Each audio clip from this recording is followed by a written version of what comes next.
Saaraa kana keessa deemeen Itoophiyaa barbaadu. Itoophiyaan garana ta'uu naa galee amma Itoophiyaan garana na dura jechuudha. Itoophiyaan na dura jirti. Sababnis karaa aduun baatu jirti miti Itoophiyaan karaa aduun dhiitu jechuudha.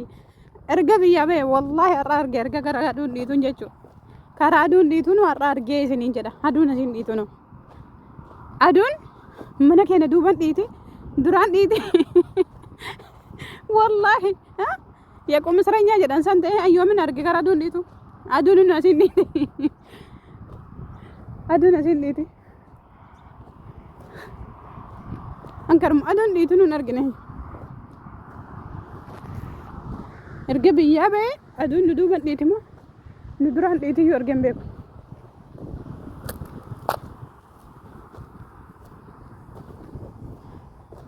Amma aduun galgaloofte jennaan guyyaa guutuu as oollee kana keessa oollee amma arge.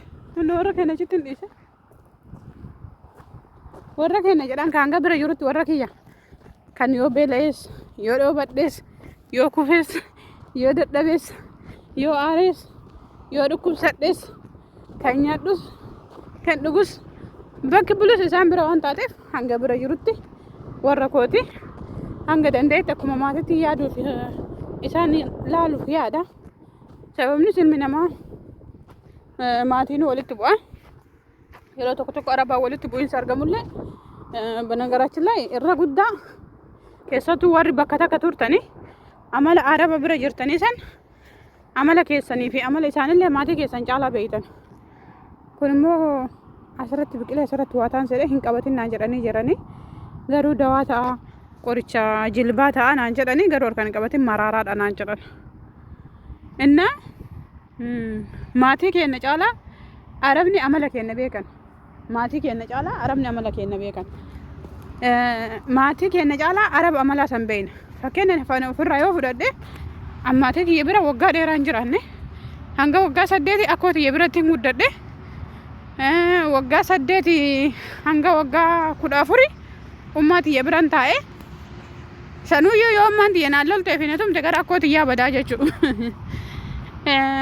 Achi immoo waggaa 2 immoo addaan taa'ee barumsaa fi bakka sanitti xiqqoo haalli naan mijjannee na dhukkubee waan taateef bootaa naa jijjiiranii bakka biraatti ummaa kiyyarraa fagoon kireeffadhee taa'ee waggaa 8 hanga waggaa 14 jechuun waggaa 6 san keessatti miira nama hubatu miti miirri ani qabu umrii ijoolleeti waan hin ta'eef maatii kiyya hubatuu hin danda'u. Yeroo sanitti maatiin kiyya kun maal irraa barbaadan ammaatii kiyyarraa kana maal barbaada haati tiyyatuun haala amalli isii akkamii yookiin immoo obboleettiin tiyya haala amalli isii akkamii ani rakkoon tiyya maali rakkoon isaanii maali jedhee isiin kana barbaaddi lakki kana dhiisuu fi qaba jedhee yeroo hubadhu miti saniif hubatuu hin danda'u isaanillee nan hubatanii jechuudha.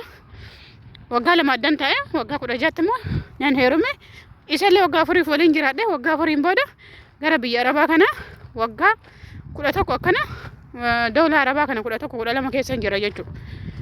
Garuu amma ani walumaa galatti maatii kiyyarra abbaa warra kiyyaatarrallee maatii kiyyarrallee araban hubadha.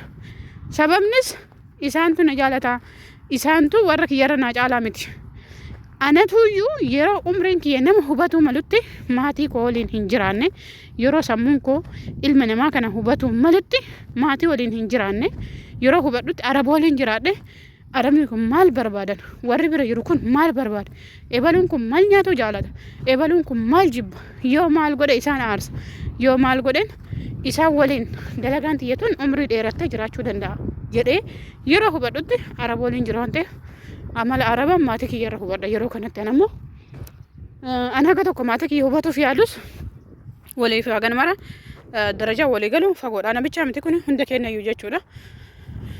Tokkoffaa nuti akkuma arabaa biyya doola arabaa jirru kanaaf waa hunda qalal goone yaadna maatiin akkasitti qalal godhee yaadu namni biyyaa sun waliin yaadu fakkeenyaaf odoo dhukkubsataniyyuu achitti haga namarra namni dantaa walii kenne waliin gaafatu akka nu asii cinqannee deemaa laalaa hakkamsiisa akkana godha akkas godha maal jennu sanatti namni walii dantaa waliin qabu gaafa boo'ee bicha ani badee ani citee ani kutamee ani du'ee jedhee waliif iyya gaafa du'ee dantaa isaati yani guyyaa san iyyee san booda ni dagata gaafa jiru waliin boo'u jechuudha.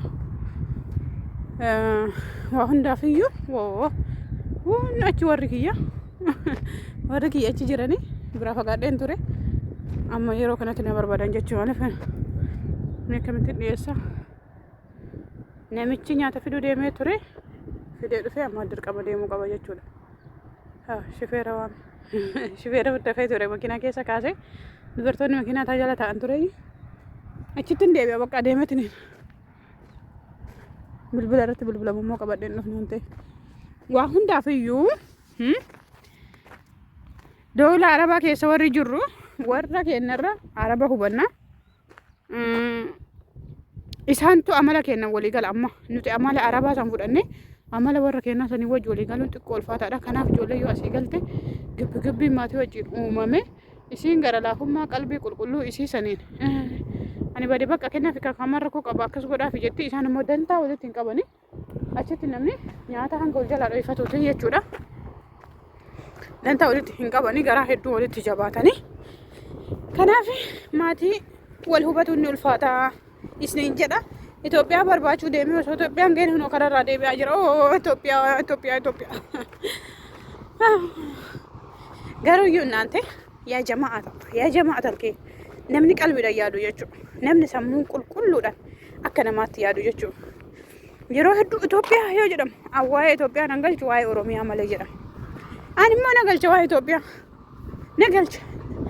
Itoophiyaan sun dhiiga ilmaan Oromoo yookiin immoo dhiiga ilmaan abbaa kiyyaa yookiin immoo dhiiga abbaa kiyyaa dhiiga akaakayyaa abaabayya kiyyaatiin gadi dhaabatte waan taateef na galcha.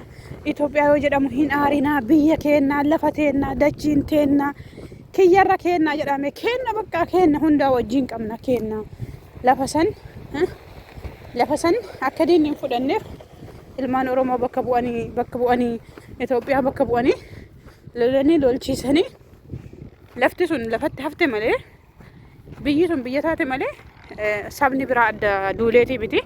Gaafa san sabaan duuluun hin jiru. Odoo namni sabaan hin qoodamin Itoophiyaadhaan duulanii Itoophiyaa san Itoophiyaa goosisanii kabajsiisanii akkasitti beeksisan jechuudha. Kanaaf yoo Itoophiyaa isin hin jiran hin aarina. Itoophiyaan teenna tiyyaa teeti bakka Oromiyaan keessi kenna handhuura irraa dhalan. Yagiddan Oromiyaa galuudhaaf dirqama Itoophiyaa keessatti hin gadi bu'aa maal taatan.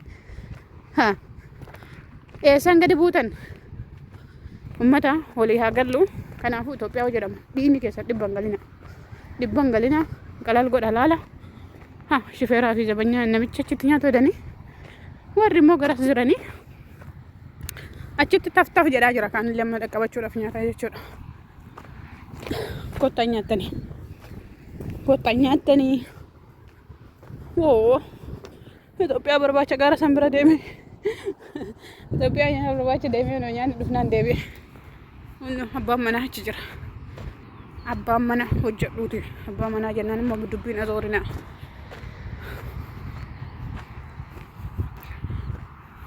Itoophiyaan garana ta'uu argeetiin deebi'e hammata. Itoophiyaan namicha achi taa'e nyaata.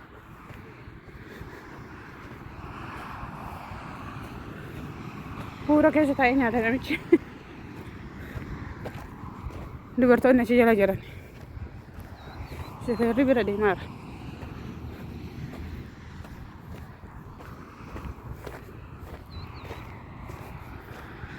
Nagayaan tura dubartoota bira ga'e waan ta'eef.